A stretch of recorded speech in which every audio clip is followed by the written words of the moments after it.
आकाशवाणी भोपाल से प्रस्तुत हैं प्रादेशिक समाचार।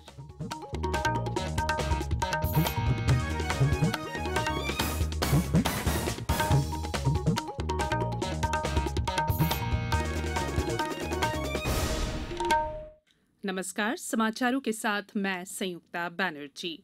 देश भर में 18 वर्ष से अधिक आयु के सभी लोगों के लिए सरकारी केंद्रों में निःशुल्क टीकाकरण अभियान चलाया जा रहा है।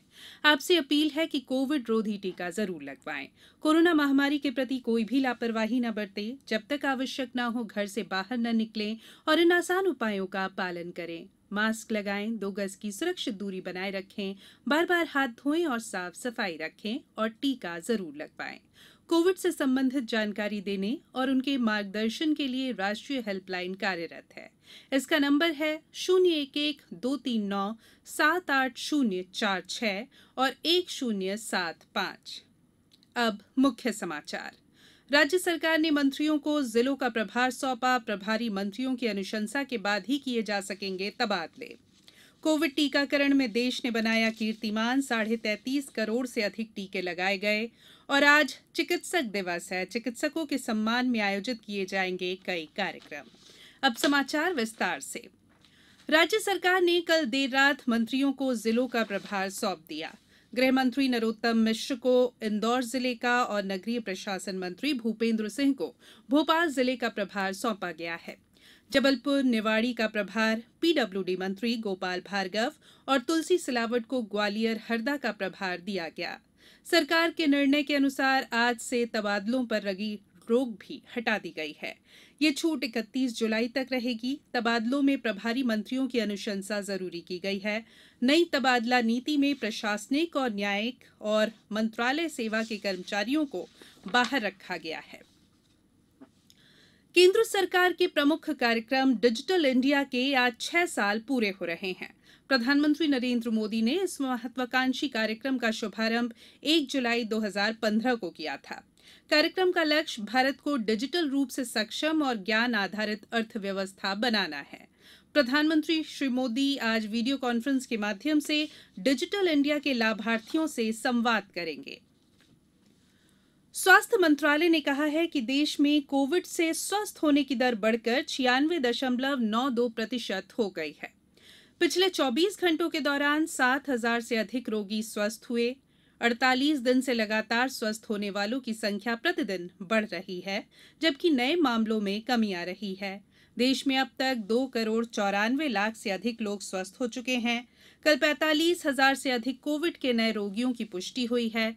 देश में कोविड रोगियों की संख्या घटकर 5,37,000 से अधिक हो गई है, जो कुल संक्रमित लोगों का 1.77% है। साप्ताहिक संक्रमण दर 5% से नीचे है और ये इस समय 2.69% है। प्रतिदिन संक्रमण दर 2.34% है, जो लगातार 23 दिन से 5% से कम है। देश ने कोविड टीकाकरण के मामले में नए कीर्तिमान स्थापित करते हुए कल 33 करोड़ 54 लाख कुल टीके लगाने की उपलब्धि हासिल की। केंद्रीय स्वास्थ्य मंत्रालय ने बताया है कि कोविड-19 टीकाकरण का नया चरण पिछले महीने की 21 तारीख को शुरू होने के बाद से 18 से 44 वर्ष के आयु समूह में 37 राज्यों और केंद्र शासित प्रदेशों में 9 करोड़ 14 लाख लोगों को वैक्सीन की पहली डोज दी गई। देश में कल एक ही दिन में 25,14,000 टीके लगाए गए। इनमें 13,43,000 पहली डोज और 87,000 दूसरी डोज शामिल है। कोविड-19 से बचाव और सुरक्षित रहने के 3 उपाय। मास्क लगाएं, 2 गज दूरी है जरूरी, सुरक्षित दूरी रखें, हाथ और मुंह साफ रखें।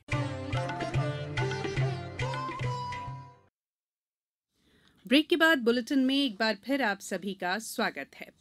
आज राष्ट्रीय चिकित्सक दिवस है। राष्ट्र को स्वस्थ रखने में चिकित्सकों की भूमिका को महत्व देने के लिए प्रत्येक वर्ष 1 जुलाई को डॉक्टर्स डे मनाया जाता है। इस अवसर पर प्रधानमंत्री श्री मोदी आज दोपहर भारतीय चिकित्सा संघ के एक कार्यक्रम में चिकित्सक समुदाय को संबोधित करेंगे। सरकार ने बंगाल के पूर्व मुख्यमंत्री डॉक्टर बीसी रॉय के योगदान के प्रति सम्मान व्यक्त करते हुए 1991 में डॉक्टर्स डे की शुरुआत की थी। उन्हें 4 फरवरी 1961 को भारत रत्न से अलंकृत किया गया था। डॉक्टर्स डे के अवसर पर प्रदेश में भी चिकित्सकों के सम्मान कार्यक्रम आयोजित किए जा रहे हैं। डॉक्टर्स डे पर केंद्रित एक संवाद कार्यक्रम भोपाल के मिंटो हॉल में आयोजित किया गया। इस कार्यक्रम में मुख्यमंत्री शिवराज सिंह चौहान प्रदेश के सभी समर्पित चिकित्सकों का सम्मान करेंगे। मुख्यमंत्री प्रतीक स्वरूप 5 चिकित्सकों का सम्मान करेंगे। इस अवसर पर चिकित्सा शिक्षा मंत्री विश्वास सारंग और लोक स्वास्थ्य एवं परिवार कल्याण मंत्री डॉ प्रभुराम चौधरी कार्यक्रम की अध्यक्षता करेंगे। केंद्रीय मंत्रिमंडल ने आत्मनिर्भर भारत पैकेज के तहत सोमवार को वित्त मंत्री निर्मला सीतारमण द्वारा घोषित 6,28,000 करोड़ रुपए के प्रोत्साहन पैकेज को मंजूरी दे दी है। सूचना और प्रसारण मंत्री प्रकाश जावड़ेकर ने कल मंत्रिमंडल की बैठक के बाद संवाददाता सम्मेलन में ये जानकारी दी। उन्होंने बताया कि 2,60,000 करोड़ रुपए की ऋण गारंटी योजना को भी स्वीकृति दे दी गई है। इसमें कोविड प्रभावित क्षेत्रों के लिए 1,10,000 करोड़ रुपए और आपात क्रेडिट लाइन गारंटी योजना के लिए 1.5 लाख करोड़ रुपए की राशि शामिल है। श्री जावड़ेकर ने बताया कि इस ऋण पर ब्याज की दर 7 से 8.25% होगी। केंद्र सरकार ने प्रधानमंत्री गरीब कल्याण अन्न योजना इस साल जुलाई से नवंबर तक 5 महीनों के लिए बढ़ा दिया है। सूचना और प्रसारण मंत्री ने बताया कि सरकार ने प्रधानमंत्री गरीब कल्याण अन्न योजना को इस वर्ष मई से बढ़ाकर नवंबर तक किए जाने की घोषणा को भी मंजूरी दे दी है। इस योजना पर वर्तमान वित्त वर्ष के दौरान 93,000 करोड़ रुपए से अधिक की राशि खर्च की जाएगी। इस कार्यक्रम के चौथे चरण के अंतर्गत जुलाई से नवंबर महीने के लिए 198,78,000 मीट्रिक टन अनाज का आवंटन किया गया है। बात करेंगे क्रिकेट की। इंग्लैंड ने महिला क्रिकेट के दूसरे एक दिवसीय मैच में भारत को 5 विकेट से हराकर श्रृंखला में 2-0 की बढ़त हासिल कर ली है। टॉम्पटन के Cooper association county ground England ने टॉस जीता और भारत को पहले बल्लेबाजी के लिए आमंत्रित किया। भारत ने 221 रन बनाए और इंग्लैंड को जीत के लिए 222 रन का लक्ष्य दिया, जिसे उसने 15 गेंद शेष रहते ही हासिल कर लिया। तीसरा और अंतिम वनडे 3 जुलाई को इंग्लैंड के वॉर्सेस्टर में खेला जाएगा। आकाशवाणी समाचार अपने प्रतिदिन प्रसारित होने वाले कार्यक्रम स्पोर्ट्स स्कैन में कल से श्रोताओं के लिए ओलंपिक क्विज आकाशवाणी समाचार के साथ लेकर आ रहा है। इसमें हिस्सा लेने के लिए श्रोताओं को स्पोर्ट्स स्कैन कार्यक्रम के दौरान ओलंपिक पर पूछे गए प्रश्न का जवाब देना है। जवाब ईमेल airsportscan@gmail.com पर भेजे जा सकते हैं। विजेता का चुनाव ईमेल के द्वारा सबसे पहले मिलने वाले सही जवाब से होगा। क्विज के विजेता का नाम अगले दिन प्रसारित होने वाले स्पोर्ट्स स्कैन कार्यक्रम और समाचार बुलेटिन में घोषित किया जाएगा। साथ ही आकाशवाणी समाचार के Twitter handle AIR news alert पर भी फ्लैश होगा। अब कुछ समाचार संक्षेप में। बंगाल की खाड़ी में कम दबाव का क्षेत्र नहीं बनने की वजह से प्रदेश में मानसून की गतिविधियां प्रदेश में ठंडी इसकी वजह से पड़ रही है और बारिश में कमी हालांकि आई है। उमस इससे बढ़ गई है और अधिकांश जिलों में पर्याप्त वर्षा नहीं होने से उमस भरी गर्मी पड़ रही है। राज्य विद्युत नियामक आयोग ने बिजली की दरों में 0.63% की दर की बढ़ोतरी की है और केंद्रीय गृह मंत्रालय ने नक्सल प्रभावित जिलों के वर्गीकरण में डिंडौरी जिले को भी शामिल किया है। अंत में बुलेटिन के मुख्य समाचार एक बार फिर। राज्य सरकार ने मंत्रियों को जिलों का प्रभार सौंपा। प्रभारी मंत्रियों की अनुशंसा के बाद ही किए जा सकेंगे तबादले। कोविड टीकाकरण में देश ने बनाया कीर्तिमान। 33.5 करोड़ से अधिक टीके लगाए गए और आज चिकित्सक दिवस है। चिकित्सकों के सम्मान में आयोजित किए जाएंगे कई कार्यक्रम।